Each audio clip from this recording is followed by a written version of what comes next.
ධම්මස්සවන කාලෝ අයං බදන්තා ධම්මස්සවන කාලෝ අයං බදන්තා ධම්මස්සවන කාලෝ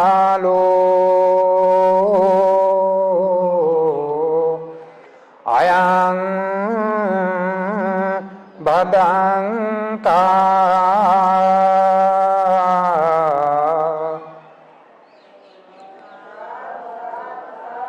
නමෝ තස්ස භගවතු අරහතෝ සම්මා සම්බුද්දස්ස නමෝ තස්ස භගවතු අරහතෝ සම්මා සම්බුද්දස්ස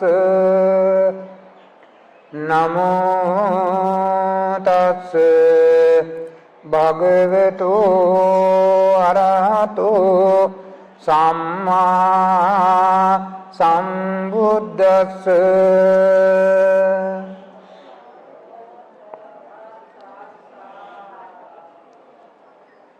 අතිගෞරවනීය අටමස්ථානාධිපති බෝධිසත්ව ගුණෝපේත ශ්‍රීමත් අපේ නායක හාමුදුරන් වහන්සේ වරප්‍රමුඛ මහා විහාරීය ගරුතර මහා සංඝරුවනින් මා පළමු කොටම අවසර පතනවා.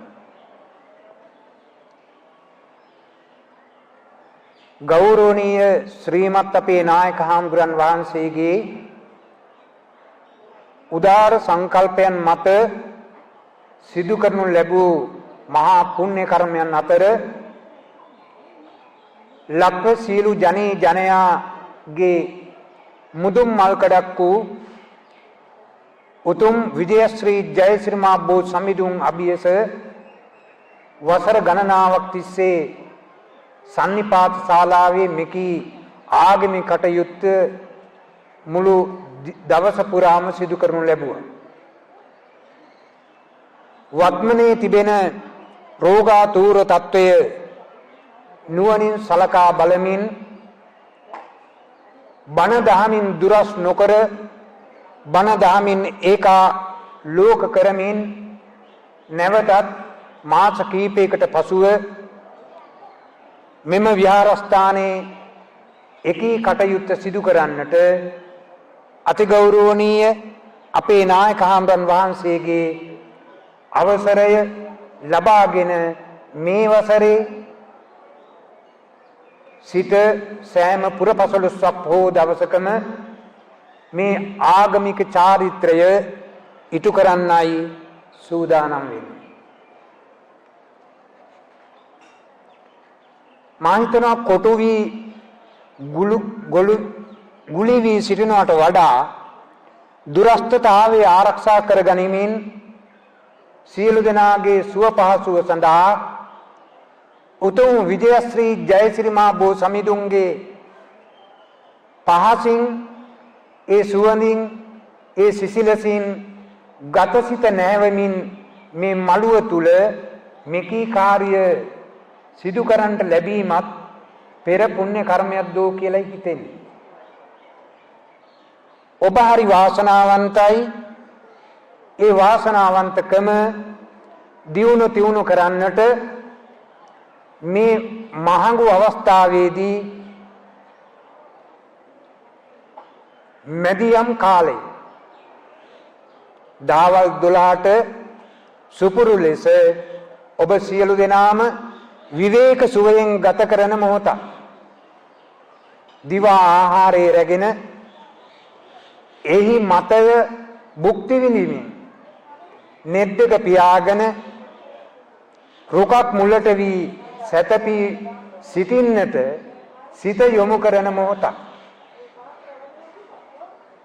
එකී මොහොතේදී මෙවැනි පුණ්‍ය කර්මයක් සිදු කරන්නට නිදි වර්ජිතව හෝරාවක්, නිදි වර්ජිතව කාලයක්, නිදි වර්ජිත සිටින්නට සීලේ නොබිර සිහියෙන් සිටින්නට ගත කරන මොහොතක් ලෙස අතිගරු නායක මාහිම්පාණන් වහන්සේගේ අවසරයේ පරිදි උදාර පුණ්‍ය සිතවිල්ල පරිදි සංකල්පනාවක් පරිදි මෙකී කටයුත්ත සිදු කරන්නයි සූදානම්. මා පළමු කොටම ඊටාම ආදරයෙන් ඉල්ලා සිටිනවා ඔතන මල් පුබුදවන අක්කල නංගිලාට මල්ලිලාට රත්තරන් අම්මේ තාත්තේ මේ ධර්මශාලාව අභියසමයි ඔබ ඉන්නේ. මන් දැකලා නැහැ කටින් මල් පුබුදවනවා අතින් තමයි මල් පුබුදවන්නේ. මම අහලත් නැහැ කටින් මල් පුබුදවනවා. මේ ඇත්තු කටින් මල් පුබුදවන්නේ. හරි ලස්සනයි. හරි හොඳයි. හොඳට හැදිලා ඉන්න දරුවෝ. අනේ වාසනාවක්. මේකයි අපේ චාරිත්‍ර වාරිත්‍ර. අපි හිතනවා රත්තරන් අම්මේ තාත්තේ මේ රට තරම් බණ අහන රටක් බණ කියන රටක් කොහෙවත් නැහැ කියලා. ඇයි අපිට මේ සසර ගමන කෙටි දීර්ඝ වුණේ කියලා ඊළඟට හිතන්නේ. රත්තරන් දරුවනේ අපි මේවා කිව්වට අපේ හදවතේ තැම්පත් කරගෙන ඒ අනුව ක්‍රියාත්මක වුණාදයි කියන එකයි අපට තියෙන ගැටලුව. ඒක නිසායි රත්තරන් දුවේ පුතේ අම්මේ තාත්තේ මේ වාගේ ආගම් කටයුත්තක් කරන මොහොතක තමන්ගේ ඒ කටයුත්තට බාධා වෙනව නෙවෙයි මේකත් අසමින් ඒ කටයුත්ත කළාම තමයි වටින්නේ. අර වවුල රෑනක් ධර්මදේශනාව ඇහුවේ අර ගල්ලෙන තුල ඉඳලා ඒගොල්ලොත් ඉතින් ඔය කිචිබිචි ගගා ඉන්නේ නැති. නමුත් ඒ අයත් නිවන් මඟට පිවිසෙන්නට මඟක් හෙව්වා මඟක් ලැබුණා කියලා බුදුදහමේ උගන්වනවා දුවේ පුතේ. ඒක නිසා මා සමග අමනාප වෙන්න එපා. කියන්න තියෙන දේ කියන්න ඕනනේ. අපි මෙතෙන් දාවේ පිනක් දහමක් කරන්න නම් අනුන්ට කරදරයක් නොවන විදිහට හැසිරෙන්නට නම් අපි ඒ කටයුත්ත ඉටු කරાવી කියලා රත්තරන් අම්මලා තාත්තලාගෙන් අයියලා අක්කලා මල්ලිලා දූලා පුතාලාගෙන් මා ආදරණීය කරුණාවේ යුතුව ඉල්ලා හිටිනවා. ඊළඟට අපි සුපුරුදු ලෙස බලාපොරොත්තු වන්නේ තථාගත අමාමේනී බුදු පියාණන් වහන්සේගේ ශ්‍රී මුඛයෙන් වදාළ උත්තරීතර කතා ප්‍රවෘත්තින් ඇතුළත් 550 ජාතක පොත් වහන්සේගෙන් එක් ජාතක කතාවක් ශ්‍රවණය කරන්න. එදා පුරාතනයේ අපේ ආදි මුතුන් මිත්තන් ධර්මශාලාවට එක් වූ සියලු දෙනාට මේ ජාතක පොත් වහන්සේ ඉදිරිපත් කරගෙන ධර්ම දේශනාව ඇහුවා. මේත භාගයේදී ජාතක කතාව මුල් කරගෙන පාදක කරගෙන කේන්ද්‍ර කරගෙන එක එක සඳකිඳුරු නාට්‍ය ඔය වාගේ නාට්‍ය තුලිනුත් මේ ධර්ම දේශනාවේ අගය මේ කතාවේ අගය මේ ජාතක කතාවේ අගය වටහා ගත්තා. ඒ අනුව ජීවිතය ඇඩගස්වා ගත්තා. ඊටත් වඩා වටිනවා මා හිතනවා අපේ නායක හාමුදුරන් වහන්සේගේ අවසරයේ පරිදි ඒ උදාර සංකල්පනයේ පරිදි ගිලිහි යන මේ 550 ජාතක පොත් වහන්සේගේ පැරණි ශෛලයට ගායනා කරමින් එහි තේරුමද ඇතුළත් කරමින් ඔය හැම දිනාට එහි වැදගත්කම වටහා ගන්නට මඟ සැලසීම. එහෙමනම් මේ අවස්ථාවේ සිට ඔබ සියලු දෙනාට ඒ පැරණි ශෛලයට ජාතක කතාවක් කියන්නේ කොහොමද, ජාතක කතාවක් සකස් වෙලා තිබෙන්නේ කොහොමද කියන බව වර්තමානයේ පුංචි දූ දරුවන්ට යම්කිසි ආදර්ශයක් වේවි. ඒ ආදර්ශය ඉටු කරන්නයි මා සූදානම්. ඒ නිසා රත්තරන් අම්මලා තාත්තලා ඉන්න ස්ථානයේදී දෑත නලල මත තබාගෙන උතුම් බුදුහාමුදුරුවන් වහන්සේ විසින් ඒ ශ්‍රී මුඛයෙන් දේශනා කොට වදාළ ශ්‍රී මුඛ දේශනාවක් වශයෙන් ගැනෙන ජාතක පොත් වහන්සේගෙන් ධර්ම කොටසක් මා ශ්‍රවණය කරනවා යන සිතුවිල්ලෙන් ශබ්ද නගල සාදු කියන. අද කතා ප්‍රවෘත්තියේ මාතෘකාව 550 ජාතක පොතේ මුල් කාණ්ඩයේ 4 වෙනි කතාංගය චුල්ල සෙට්ටි ජාතකය. පිටුව 68 හොඳට මතක තියාගන්න. ගෙදර ගිහිල්ලා ඔබ ළඟ තිබෙන ජාතක පොත් වංශයෙන් මෙහි කරුණු තවත් වටහා ගැනීමට පුළුවන් වේවි. තවද සූර්ය වංශාභිජාතෝ තිලෝ ගුරු බුදුරජාණන් වහන්සේ රජගහනුවර නිසා ජීවක යංගේ අඹ උයනෙහි වැඩ වසනසේක් චුල්ල පන්තක ඉස්ත විරයන් වහන්සේ අරබයා මේ ජාතකය ගෙන හැර දක්වා වදාළසේක.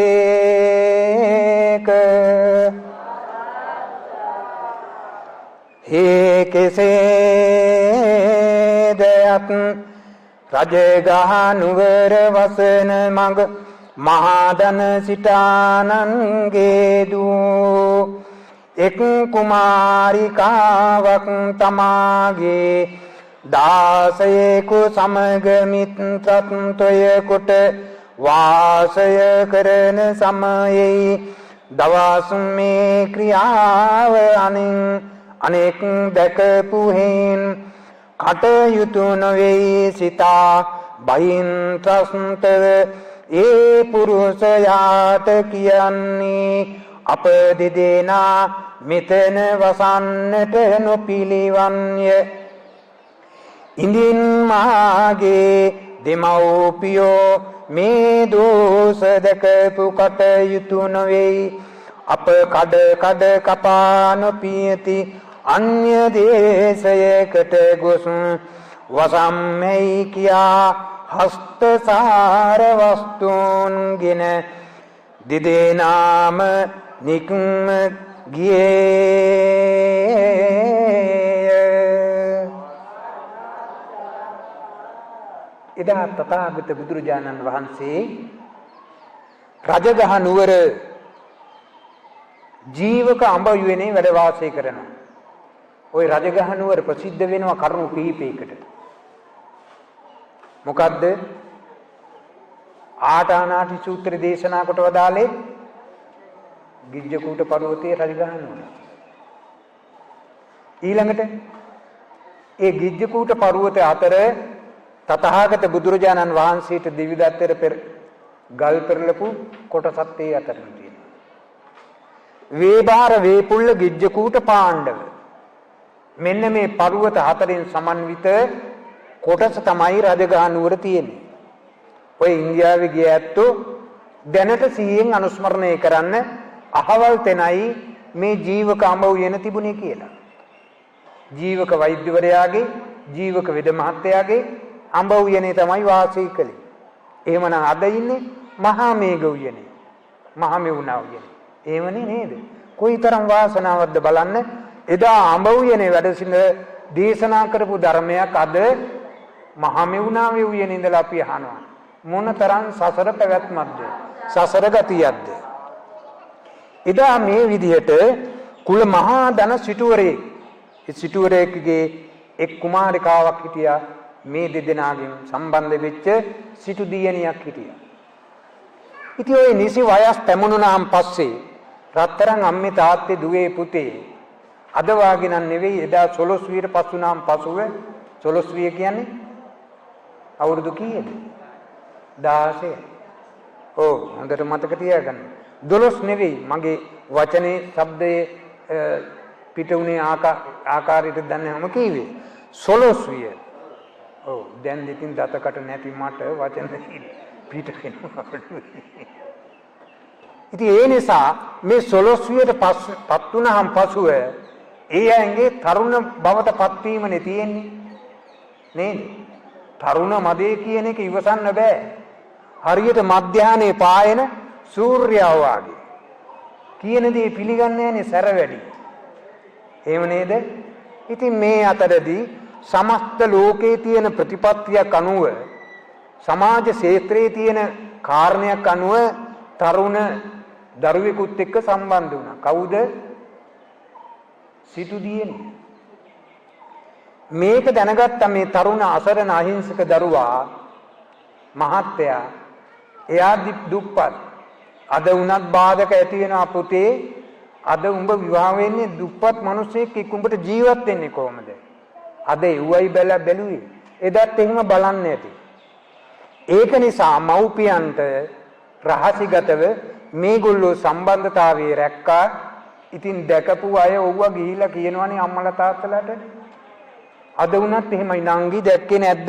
උඹගේ පුතා අර්ථව ගෑන් ළමෙක් එක්ක පාරේ හිටියා අත්වල බැඳගෙන හිටියේ. ඕන් ඇවිල්ලා කේලම කියනවා. එතකොට මොකද කරන්නේ අම්මා තාත්තා? දරුවට සැර කරනවා. දරුවට වෙනස්කම් කරනවා. දරුවට එපා කියනවා මේකට බාධා ඇති කරනවා. මේක ආරංචි වෙයි කියලා දැකපු අය කියයි කියලා මේ පුරුෂයා කතා කරනවා නේ අපිට නම් මේ ඉන්න බෑ. එහෙම වුණොත් ඔයගොල්ලෝ පොසත් මම දුප්පත්. ඒ නිසා මොකද කරන්න ඕනේ? අපි යන්න මේ ප්‍රදේශයෙන් පිටත් වෙලා යමු කොහාට හරි. අන්න දුරස් ප්‍රදේශයකට මේ දෙපළ සාකච්ඡා කරමින් හත්සාර වස්තුන් අරගෙන මොනවද ඒ කියන්නේ? හත්සාර වස්තුන් කියන්නේ රේකද? නෑ පුතේ අතට අහුවෙච්ච දේ ගත්තා. ඉතින් අතට අහුවෙන්න තියෙන්නේ මොනවද? රන් රිදී මාල ආභරණ. අද වාගේ වෙන්නේ නෑ සරුව පිත්තල තිබුණේ නෑ. ඉතින් එදා රම්මසු කහවණුනේ තිබුණේ සිටු මාලිගාවක් නේ. ඉතින් නෝන මහත්තයා ඌව ගන්න ඇති. නේද? ඉතින් ඒ තරුණ දැරිය මේ අතට අහුවෙච්ච සියලු දේවල් ගත්තා. අඳින්න පළඳින්න අද නම් මොකවත් නෑ. ඉතින් වාහනයකනේ යවන්නේ. එදා ඒගොල්ලෝ අතට ටිකක් අරගත්තහම ගන්න පුළුවන් දේවල් අරගෙන පොට්ටනියක් ගාගෙන යන්නේ. බලමු එතන ඉඳලා මොකද වෙලා තියෙන්නේ කියලා. මෙසේ ගොසුන් එක් තැනක වසන්නා වූ ඔවුන්ගේ සංවාසය නිසා කුමාරිකාව දරු ගර්භයක් පිහිටියේය. ඕතමෝ දරු ගැබමු කුරා ගිය කල්ලි වල්ලභයා සමග කතා කරන්නේ. දරු ගැබමු කුරා ගියේය ඥාති බන්දුන් නැති තැනදී දරුවන් වැඩිම නම් අප දෙදෙනාටම දුක් වන්නේය.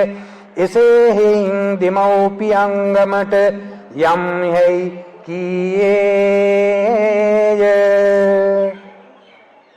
අපේ පැරණි චාරිත්‍රයක් තිබෙනවා රත්තරන් දුවේ පුතේ. පළවෙනි දරුවා බිහි වෙනකොට මව්පියන් ළඟට යාම. ඒකනේ එදා සුද්ධෝදන රජතුමාගේ බිසව කවුද? මහාමායා දේවිය.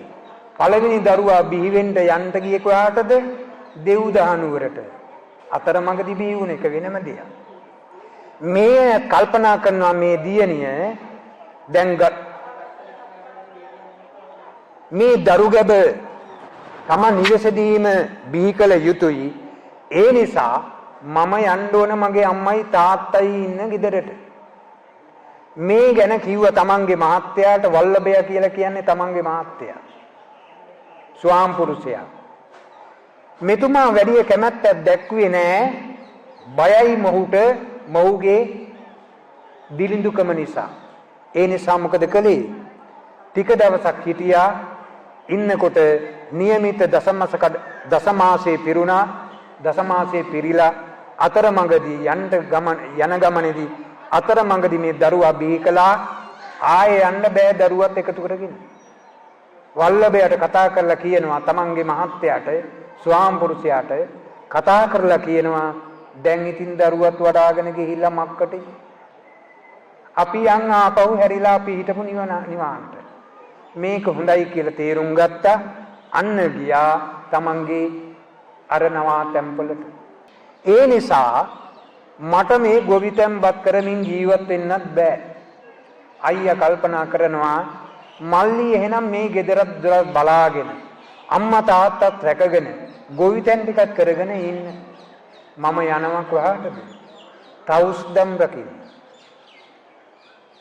තපස් රකින්න. තපස් කියලා කියන්නේ සීල රකින්න. සීලේ තපස් කියන්නේ කෙලස් තවනවා. කෙලස් නැති කරගන්න මහන්සි ගන්නවා. මේ ඇත්තෝ දස දිබ්බාගෙන් ඇවිල්ලා ඉන්නේ තපස් රකින්න. සුළු මොහොතකට හරි ඇවිල්ලා ඉන්නේ ඔය වාඩි වෙලා ඉන්නේ තපසක්. තව සූර්තයක් සිවුරු පෙරෙන්නේ නැති වුණාට තව සූර්තයක් රකින්නේ. තාපස භක්ත තාපසෙක් වාගේ කියලා කියන්නේ. ඉතින් ඒ නිසා ඒ තවුස්දම් පුරන්නට මෙතුමා සිහිපත් කළා. මෙතුමා අධිෂ්ඨාන කළා. මෙතුමා මේ විදිහට කතා කරන යනකොට තථාගත බුදුරජාණන් වහන්සේගෙන් කමඨහන්ගෙන මෙතුමා චුල්ලපන්තක පැවිදි භූමියටපත් වෙලා රහත් නැත්නම් පැවිදි භූමියටපත් වෙලා ධර්මයේ ඉගෙන ගත්තා. ඊළඟට මල්ලිට කල්පනා වෙනවා කවුද?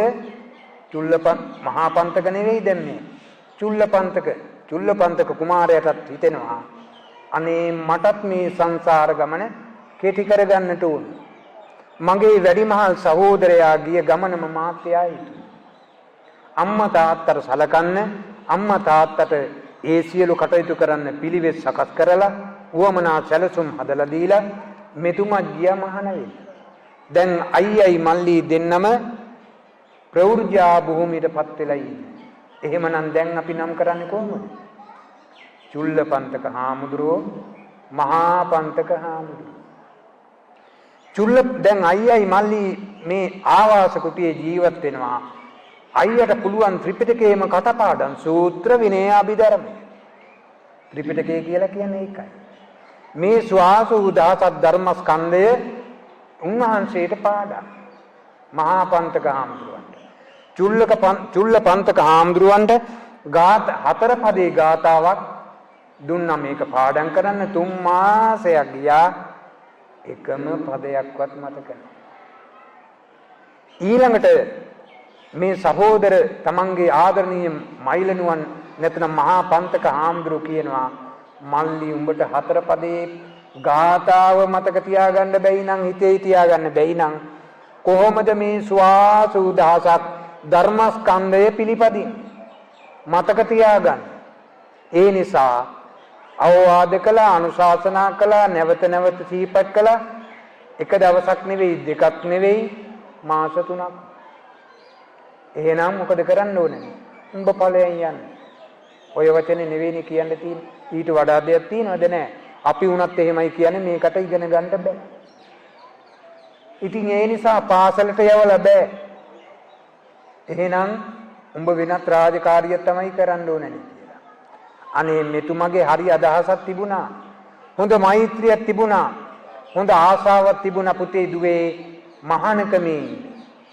ඒ නිසා වෙන කියන්න දෙයක් නැහැ. ওই පාලි පොත්වල සඳහන් වෙනවා හරි සංවේදී. චුල්ලපන්තක හාමුදුරුවෝ දැන් ඔන්න ආරාමෙන් එළියට බැස්සා. කොහාට යන්නද? සිවුරු අයින් කරලා යන්න.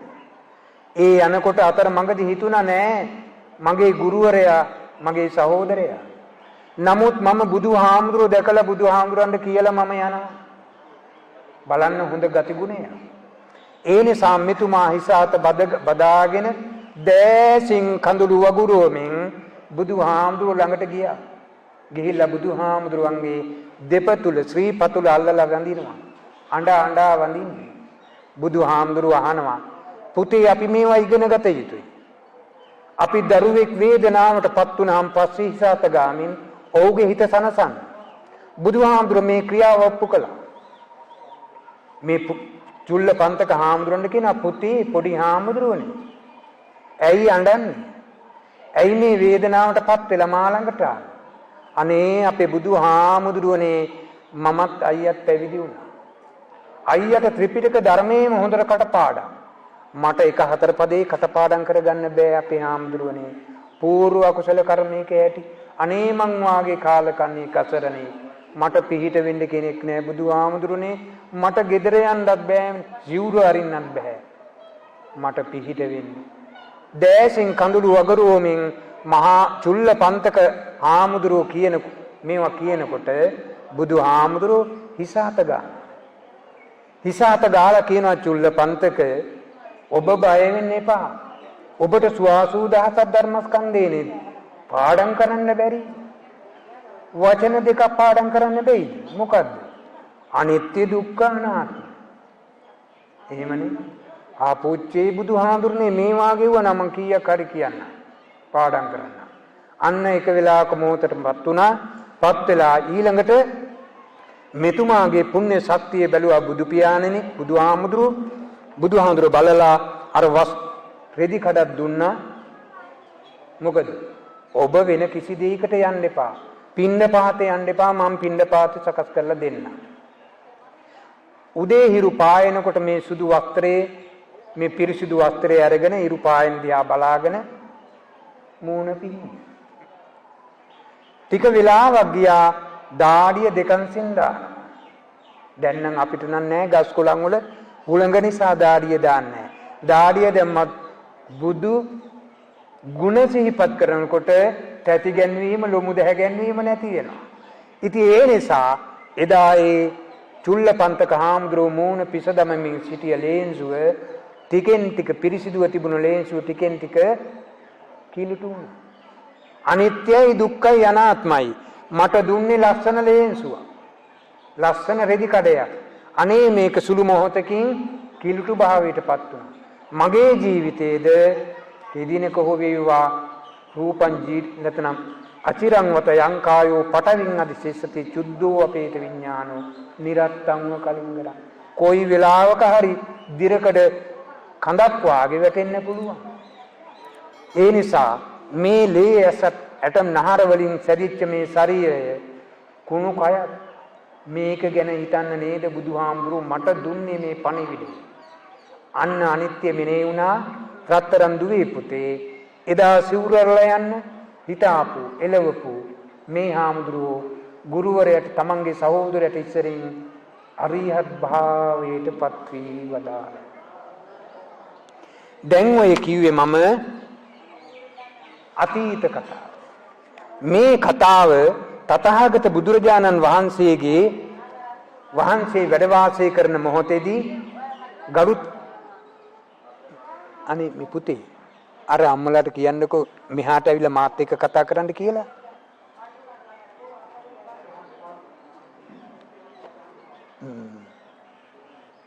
අනේ තවත් රිදි කෑලි කීපයක් වහන්න දුන්නා නම් හරි වටිනවා මේ කොරෝනා එකේ.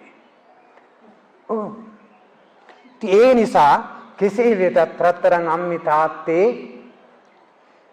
එදායි චුල්ලපන්තක හාමුදුරුවෝ ගැන කතා කර ඉන්න සභාවට තථාගත මාමේනී බුදුරජාණන් වහන්සේ වැඩියා. බුදුහාමුදුරන්ගේ සිරිතක් තිබෙනවා. ඒ වඩින වෙලාවේ සාකච්ඡා කළේ මොනවද කියලා අහන එක. අපි උනත් ගෙදරකට ගියාම ඒගොල්ලෝ කතා කර ඉඳලා නවත්තපුවාම මොනවද අනේ කතා කළේ මං ගැනද කියලා අහනවා නේද? අන්න ඒ වාගේ වෙන්නේ. නමුත් බුදුහාමුදුරුවෝ වැඩියා ධර්මශාලාවට බුද්ධාසනේ වැඩ හිටියා. බුදුහාමුදුරුවෝ අහනවා මහණෙනි මා එන්නාට పూర్ව භාගේ කිනම් කතාවකින් යුක්ත වනු දැයි. මොකද්ද ඔබ මම එන්දිසරින් කතා කර හිටියේ. හැබැයි ඉතින් අනම්මනම් කිව්වේ නෑ ඒ ඇත්තෝ. අනේ මොකවත් නෑ බුදුහාමුදුරනේ කියලා කිව්වේ නෑ. මේ සිව්වනම් පිරිසම කිව්වේ මොකද්ද? බුදුහාමුදුරනේ අපි වෙන දෙයක් නෙවෙයි කතා කළේ.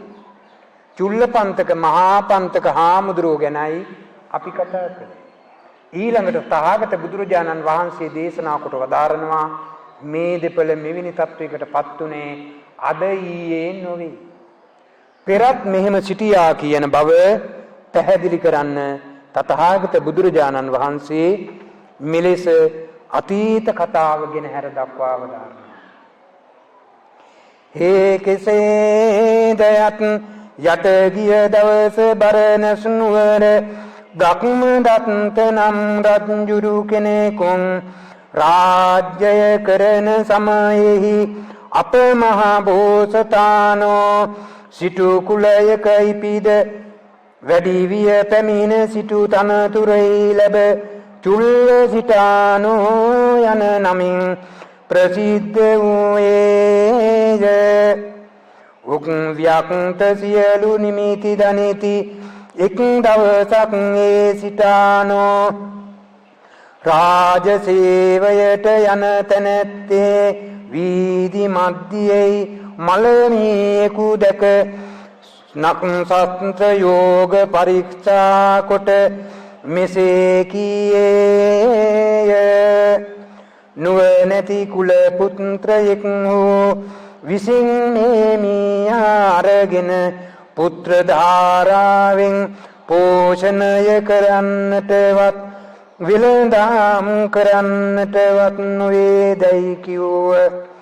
එක්තරා දුගී පුරුෂයෙකු ඒ සිටානන්ගේ වචනය අසා සිටා නොදැන සිටි කියති.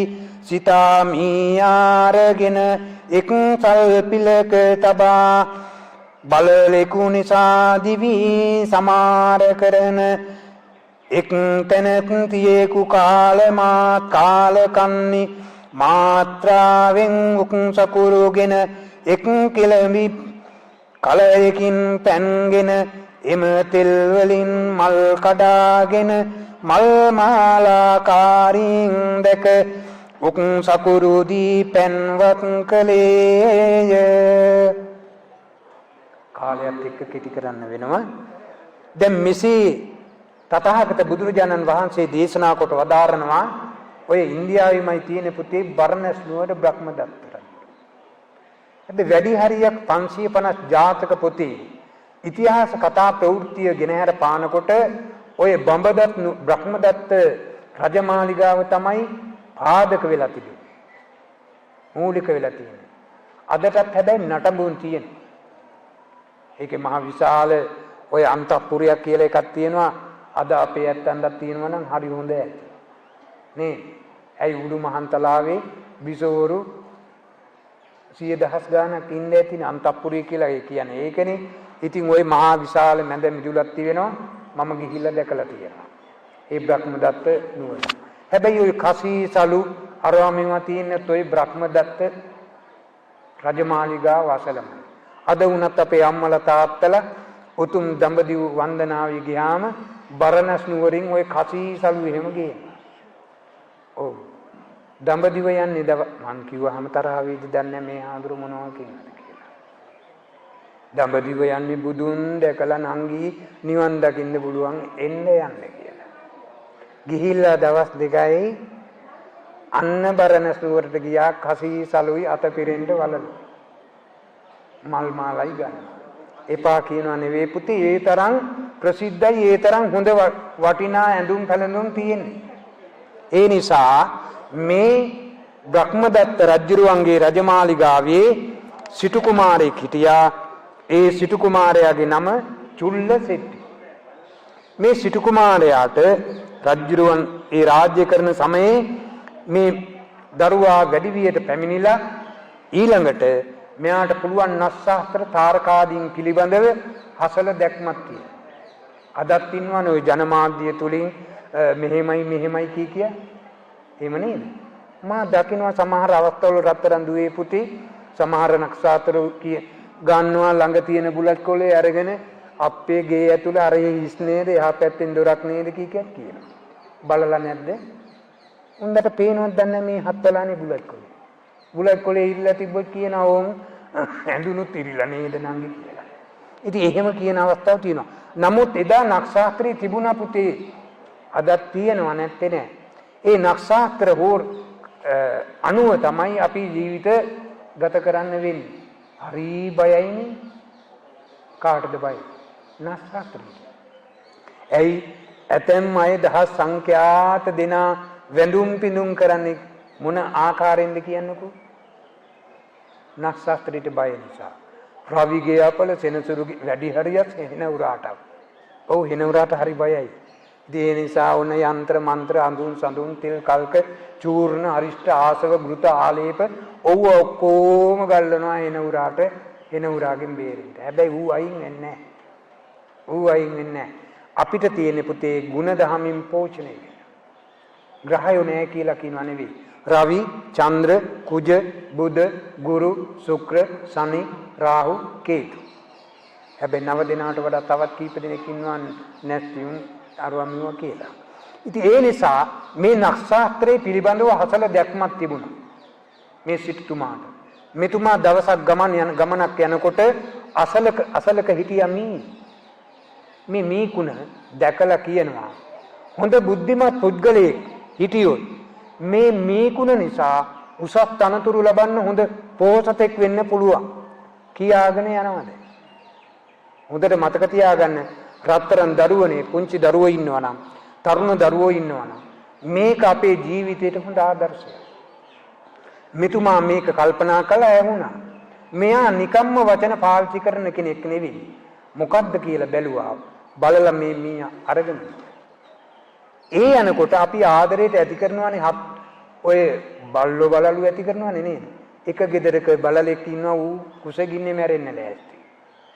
මෙයා අර වෙලඳ දැන් සල්පිල කියන්නේ මෙහෙ මොකේද සල්පිල කියන්නේ? පොළ වලට සති පොළ කියන්නේ සති පොළ සල්පිල. ඉතින් සල්පිලට දාගෙන මෙයා මේක විකුණු සමහර අය hina වෙලා ගියා. මේකට පිස්සුද යකෝ මීයක් මෙතන තියාගෙන කියලා. අර එක අම්මා කෙනෙක් ආදරෙන් දරුසෙනහසින් යුතුව හදනවා. මූ කුසගින්නේ ඉන්නවා. ඒ නිසා මොහුට ආහාරය වශයෙන් ප්‍රාණඝාතයක් වෙන්න පුළුවන්. නමුත් කුසගින්නත් නිවීමත් හොඳ කුසලයක් නේ. ඒ නිසා මේ මීකුණට සල්ලි දීලා මේ මීකුණ අරන් ගිහිල්ලා මොකද කළේ? අර සතාගේ කුසලින් මේ මුදලින් ඊළඟට මොකද කළේ? එක් මාලාකාරයෙක් හම්බුණා. ඒ මාලාකාරයාගේ මල් ටික අරගෙන තව වැඩිපුර මුලකට දීලා තව මුදල් වැඩි කරගත්තා.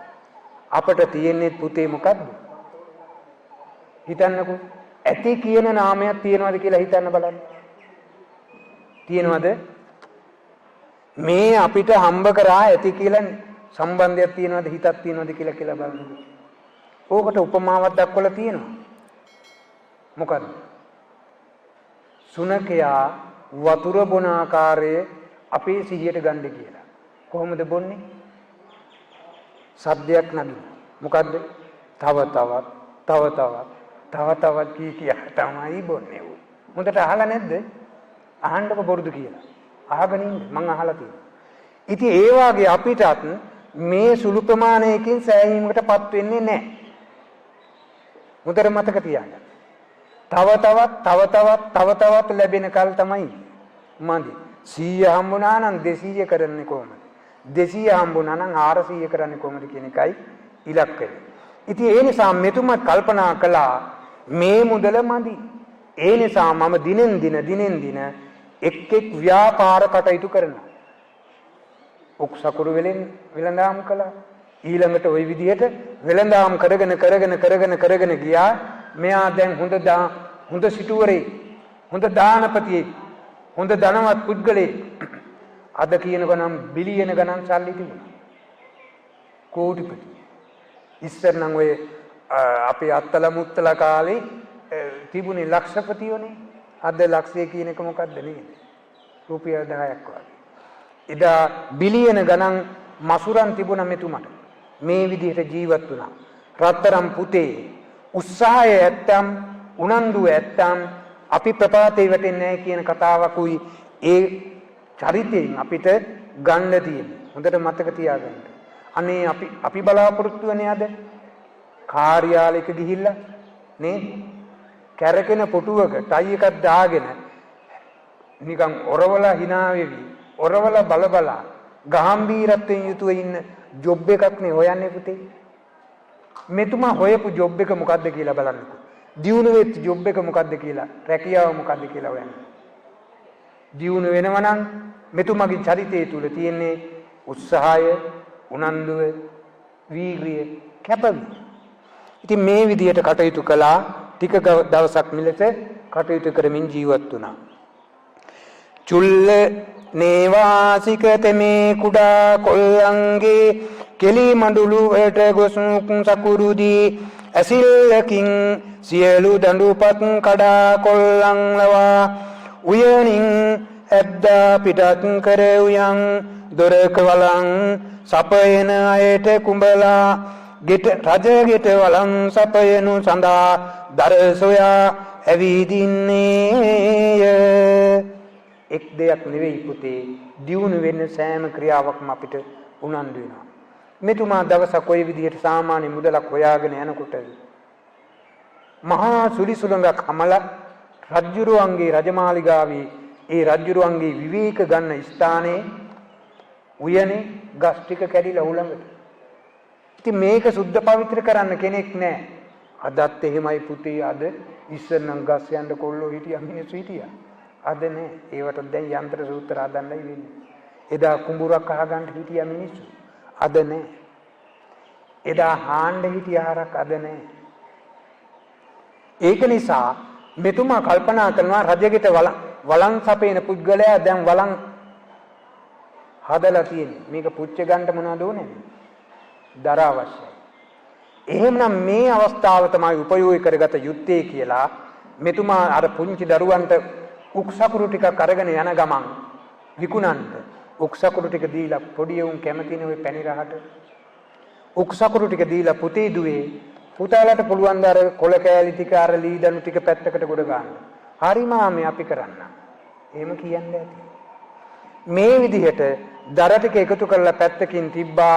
අන්න අර වළම් හදන පුද්ගලයාට හිතුණා වළම් පුස්සන්න විදියක් නැහැ දර නැතුව. අපටත් ඉදිරියේදී නම් ඒක වෙයි. කෙසේ වෙතත් කමක් නැහැ. මේ දර සපයපු පුද්ගලයාගෙන් මිලට දී ගත්ත දර ටික ඒ මිලක් දැන් තැන්පත් කරගෙන අපි යම්කිසි දියුණු වෙනවා නම් දුවේ පුතේ මුදල තබාගෙන බෑ ආයෝජනයක් කළ යුතුයි.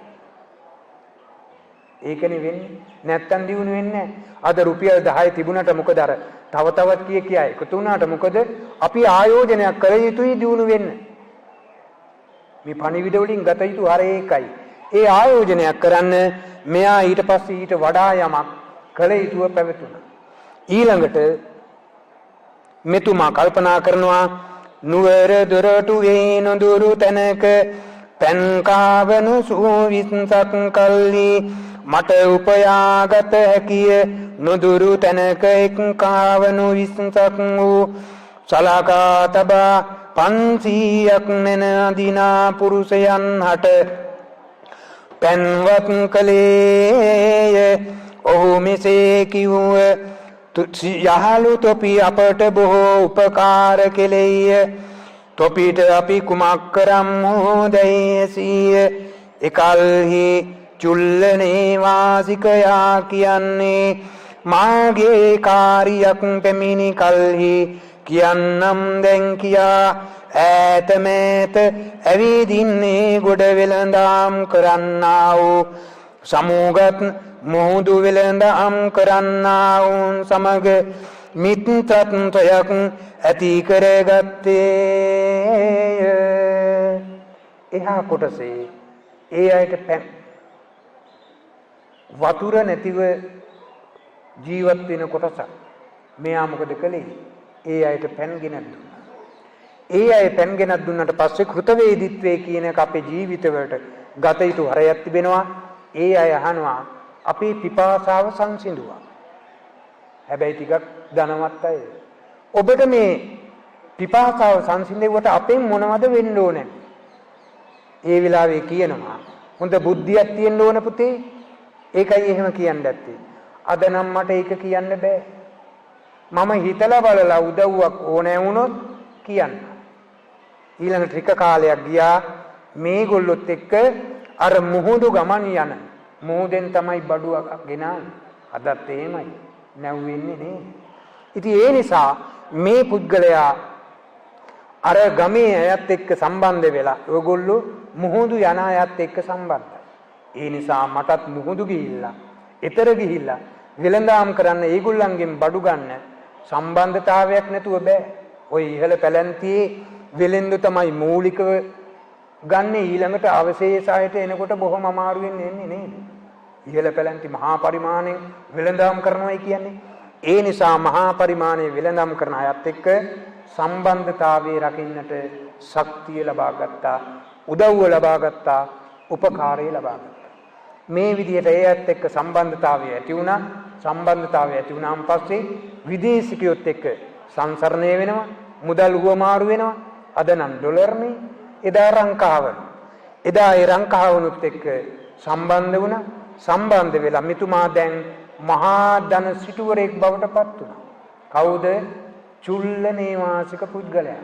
අර මීකුණ විකුණපු පුද්ගලයා. ඉතින් ඒ නිසා මෙතුමා ඊළඟට මොකද කළේ? වර්තමානයේට අපි ගන්න, වර්තමානයේ අපි 100ට ගන්න දුවේ පුතේ. මෙතුමාට ආරාධනා කරනවා. දැන් ලොකු මහත් වුණාමනේ දුවේ පුතේ මොනවා හරි උත්සවයකට ආරාධනා කරන්න. පොඩි අයට ආරාධනා කරන්නේ නැහනේ. ආරාධනා කරනවද? ආරාධනා කරනවා. ඉතින් මගුල් ගෙදරකට අරකට මේකට නේද? වෙන උත්සවයකට මහා රාජ්‍ය උත්සවයකට අපේ ටයි එක දාලා තියෙන්න ඕන, කෝට් එක ඇඳලා තියෙන්න ඕන, මේකප් එක දාලා තියෙන්න ඕන නේද? ඉතින් හොඳ හයි ක්ලාස් එකේ වාහනයක් තියෙන්න ඕන. දැන් මේවා ඔක්කොම තියෙනවා මෙයාට. ඉතින් ඒ නිසා මෙතුමා එදා යන්න ඇති ඒ උත්සව වලට අද නැති යමතුරු යන විදිහට. එදා සරමයි කමිසේ අමුඩේ ගහගත්ත මිනිසයා. එදා යන්න ඇති රත්තරන් දුවේ පුතේ උත්සාහයයි, උනන්දුවයි, ධෛර්යයයි, වීරියයි, ශක්තියයි තිබුණ නිසා මෙතුමා මහා ධන සිටුවරයෙක් බවට පත් වෙලා අසල්වාසීන්ගේ ගම් නියම් ගම් වල සැරිසරමින් දුගියා කවුද, මගියා කවුද, යාචකයා කවුද කියමින් බලමින් ඒ අයට උදව් උපකාර කළා. දැන් බලන්න උත්සාහය නැත්තම් බෑනේ. ඒ නිසා බුදු පියාණන් වහන්සේ දේශනා කොට වදාරනවා නැවත එකී දාසක් නැවූ බඩු පටවාරවා බඩු තමන් සන්තක කළ චුල්ලනේ වාසිකතෙමේ දෙලක්ෂයක් වස්තු හැරගෙන බරණැස් නුවරට සත්පුරුෂයන්ට කෙලෙහි ගුණ දැන්වීම සුදුසුවේ ලක්ෂයක් වස්තු ගෙවා චුල්ල සිටානම් සමීපයට ගියේය. එකල්හි සිටානෝ ඕහට දරුව තොප විසින් කුමක් කොට මේ වස්තු ලබන ලද්දේයයි කීයේය.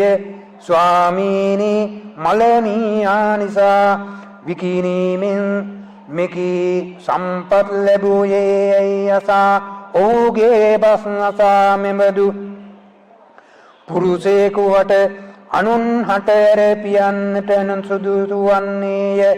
වැඩි විය පැමිණ සිටි තමන් ගේදියනිය ඕහට පාවාදී සියලු වස්තුන් හිමි කළාහ. ඒ පුරුෂයා චුල්ල සිටානන්ගේ වැමෙන් එනුවර සේසත් ලද්දේය. මහා බෝසතාණෝ දානාදී පින්කම් කොට කම්මෝ පරිද්දෙන් මිය පරලොව ගියාහැයි වදාළ සේක. දැන් උන මහා ධන සිටුවරයෙක්නේ. ඒ නිසා කෘතවේදීත්වයේ තිබෙනවා. ඒ නිසා මේ ප්‍රදේශයේ ඉන්න ඊළම දානපතියා ළඟට ගියා.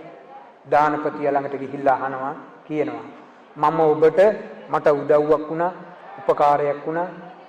ඇයි අර නක්ෂත්‍රය ප්‍රකාශ කළා? කෘතවේදීත්වයේ කියන එක බලන්න. අද නම් එහෙම එකක් කරනවාද කියලා හිතන්නකෝ. ඒ නිසා ඔබතුමාට බැහැ දකින්නයි යාවේ. ඔබ මෙච්චර පොහොසත් වුණේ කොහමද? අනේ ස්වාමීනි, සිටුතුමාණනි, මම වෙන කිසි දෙයක් නිසා නෙවෙයි. මේ කුණක් නිසා තමයි මම අද මහා ධන කුවේරෙක් බවට පත් වුණේ. සතුටටපත් වුණා. සතුටටපත් වෙලා එදා අහලකට එන්න නොදුන්න අය මොකද කළේ? අනේ අපේ දුවත් කසාද බඳින්න, අපේ දුවත් කසාද බඳින්න කියලා ඉල්ලීම් කරන්නේ නැති. සිටුතුමාටත් හිතුණා එහෙනම් මේ වස්තුවත් එකතු කරගෙන අපේ දුව දුන්නාම හොඳයි කියලා මෙතුමට ආයාචනා කරනවා. එහෙනම් ඔබගේ උත්සාහය උනන්දුවත් නිසා මගේ සිටු කුමා දියණිය ඔබට විවාහ කර දෙනවා කියලා. බලන්න මොනතරම් වටිනවද කියලා. මෙතුමා එදම් පටන් ඊ타ත්ම දැහැමින් සිමින් ජීවිතේ ගත කරමින් කම්මෝ පරිද්දෙන් තමන්ගේ කර්මය ගෙනාපු කර්මය අවසාන වුණා. අවසාන වී අපිත් කවදත් එතෙන්ද යනවනේ නේද? කම්මෝ පරිද්දෙන් මිය පරලෝකියායි තථාගතමාමේනි බුදුරජාණන් වහන්සේ දේශනා කොට වදාළා. මෙසේ භාග්‍යවතුන් වහන්සේ උපායින් වෙළඳාම් කොට වස්තු යසස් වර්ධනය කරන්නේයි කියා චුල්ල පන්තක ස්තවිරයෝ දැන් මානිසා ධර්මයේ මහත් තත්ත්වයට පැමිණියේ පූර්වාත්ම භාගයේ මහත් භෝග තත්ත්වයට පැමිණියේයි කියා මේ ධර්ම දේශනාව වදාරා අතීත කතාවත් වර්තමාන කතාවත් දෙක එක් කොට पूर्वापर संधिगलपा මේ චුල්ල සෙට්ටි ජාතකය නිමවා වදාළසේක. චුල්ල සෙට්ටි කියනකොට අදත් ඉන්නවා චුල්ල සෙට්ටිලා. හෙට්ටි වීදිය කියලා එකක් තියෙනවා කොළඹ පැත්තේ. අපේ මහත්තයා සිටුවරු වගේ. ඉතින් මෙතන කියන්නේ චූටි සිටුවරේ. චුල්ල කියන්නේ ඒකයි. සිටු කියන වචනේ තමයි සෙට්ටි කියන වචනේ තේරුම හොඳට මතක තියාගන්න. ඉතින් ඒ නිසා ඒ සෙට්ටි ජාති සිටුවරු අදත් ඉන්නවා. චුල්ල සෙට්ටි ඉන්නවා, මහා සෙට්ටි ඉන්නවා. මෙසේ එසමයෙහි චුල්ලනේ වාසික පුරුෂතමේ දැන් මේ චුල්ල පන්තක ඉස්තවිරයෝය. එසමයෙහි චුල්ල සිටුව උපන්නේ නම් දැන් තිලෝ ගුරු සම්්‍යක් සම්බුද්ධ රජ වූ මම්ම වේදයි තමන් වහන්සේ දක්වා වදාළසේක.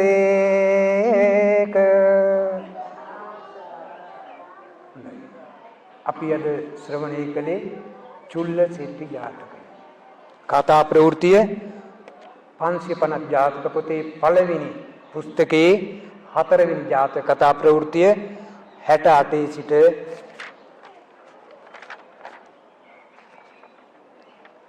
75 වෙනි පිටුව දක්වා තිබෙන ජාතක කතා ප්‍රවෘත්තිය. මා පිටුව සමගම කියන්නේ ඔබටත් පුළුවනි ඔබේ ගෙදර ගිහිල්ලා මේක තවත් ඔබගේ රත්තරන් දූ දරුවන්ට කියලා පැහැදිලි කරලා මේ කරුණ පැහැදිලි කරලා පුතේ උත්සාහයයි උනන්දුවයි වීරියයි කැපවීමයි තියෙනවා නම් අපට බැරි දෙයක් නැහැ කියන බව තේරුම් කරලා දෙන්න. එතකොට අධ්‍යාපනය ලැබෙන දූ දරුවන්ටත් මේ ශක්තියක් වේවි. ඔබට නිවන් දකින්නට උත්සාහ ගන්න ඔබ අප හැම දෙනාටත් මේ අපි දුක වශයෙන් නෙවෙයි සැලකන්නේ. තවුස්තුරුතේ ධර්මය ආරක්ෂා කරගන්නට මහන්සි ගන්න. අබිනිෂ්ක්‍රමණයක් කරලායි පැමිණුණේ. ගෙදර ඉඳලා මෙහාට න්යාවි. අනිත් අය එහෙ පැත්තේ ඉන්නවනේ. ඉතින් ඒ නිසා සුළු මොහොතකට හෝ වේවා අබිනිෂ්ක්‍රමණය කළේ උතුම් තථාගත බුදුරජාණන් වහන්සේ විසින් දේශනා කළා වූ උත්තරීතර දුක්ඛ සමුදය නිරෝධ මාර්ගයන චතුරාර්ය සත්‍ය අවබෝධ කරගෙන නිවන් සැපතින් සැනසීම පිණිසයි කියන බව තේරුම්. ආකාශට්ඨා චුම්මට්ඨා දීවානාග මහිද්దికා පුඤ්ඤන්තං අනුමෝදිत्वा චිරන් රක්칸තු ලෝක සාසනං. ආකාශට්ඨා චුම්මට්ඨා දීවානාග මහිද්దికා පුඤ්ඤන්තං අනුමෝදිत्वा චිරන් රක්칸තු ධම්මදේශනං. ආකාශට්ඨා චුම්මට්ඨා දීවානාග මහිද්దికා පුඤ්ඤන්තං අනුමෝදිत्वा චිරන් රක්칸තු තං සදා. අපි සිදු කරගත්තා වූ කුසල දහම් උතුම් විජය ශ්‍රී ජයශ්‍රී මහ බෝ සමිඳුන්ට අධිග්‍රහිතු කළු දේවතා බණ්ඩාර දෙවියන්ට හිමි වේවා. ඒ දෙවියන් අපව සුරකිත්වා එමෙම අටම ස්ථානාධිපතිව වැඩ වාසය කරමින් මේ විහාරස්ථානයේ දියුණු තියුණු කරමින් අප්‍රමාණ වෙහසක් දරමින් කටයුතු කරන අටම ස්ථානාධිපති බෝසත්ත්ව ගුණෝපේත අපේ නායක හාමුදුරන් වහන්සේ ඇතුළු මහා විහාරීය ගරුතර මහා සංඝරුවන්ට මේ පින් හේතු වේවා. නිදුක් නිරෝගී සුවය ලැබේවා. අප හැම දිනම සසරින් ඈතර වේවා කියන බලාපොරොත්තු යුක්තව සාදු කියන්නේ. සබ්බීතියෝ විවජ්ජන්තු සබ්බ රෝගෝ විනච්ඡතු මාතේ භවත්වන්තරායෝ සුඛී දීඝායුකෝ භව අභිවාදන සීලිස්ස නිච්ඡං උද්ධාපචායිනෝ චත්තාරෝ ධම්මා වඩ්ඩಂತಿ ආයවන්නෝ සුඛං බලං භවතු සබ්බ මංගලං රක්ඛන්තු සබ්බ දේවතා සබ්බ බුද්ධානුභාවේන සබ්බ ධම්මානුභාවේන සබ්බ සංඝානුභාවේන සදා සොත්ති භවන්තු තේ.